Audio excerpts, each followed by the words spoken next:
World War II wasn't just a battle of armies. It was a war of bunkers, of steel and of concrete buried deep beneath the earth. As Nazi Germany built massive underground fortresses to house weapons, troops, and command centers, the Allies faced a terrifying question. How do you destroy something you can't even reach? That's where the idea of the bunker buster bomb was born. A weapon that could pierce through meters of concrete before detonating inside. This is the story of that race, a clash of engineering, desperation, and destruction. By 1943, Nazi Germany had constructed some of the most heavily fortified structures in history.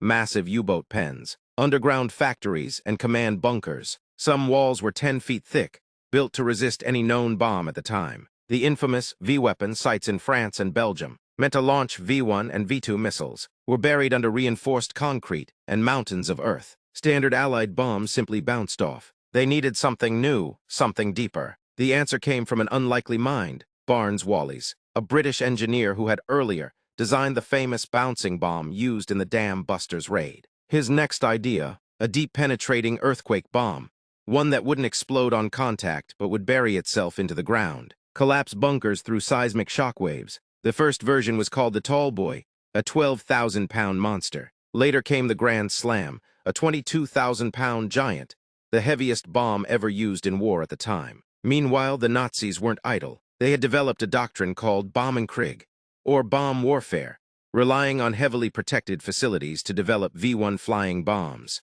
V-2 rockets, and uranium enrichment labs. German engineers even explored their own bunker-piercing munitions, including armor-piercing bombs and shaped charges. But their reliance on underground safety would soon backfire. In 1944, the RAF began deploying the Tallboy against Nazi targets. One of the most dramatic uses was against the U-boat pens at Saint-Nazaire, heavily fortified docks the Nazis thought invincible. Tallboys cracked them wide open. Then came the Grand Slam, known as the 10-ton Tess. It was so massive that only the specially modified Avro Lancaster bomber could carry it. These bombs obliterated railway viaducts, factories, and even underground tunnels, not with firepower, but with earthquake-like force. One Grand Slam collapsed an entire section of the Bielefeld Viaduct, a key German transport line. Perhaps the most legendary use of these bombs came in Operation Carthage, where precision strikes in Copenhagen destroyed the Nazi Gestapo headquarters, while avoiding nearby schools.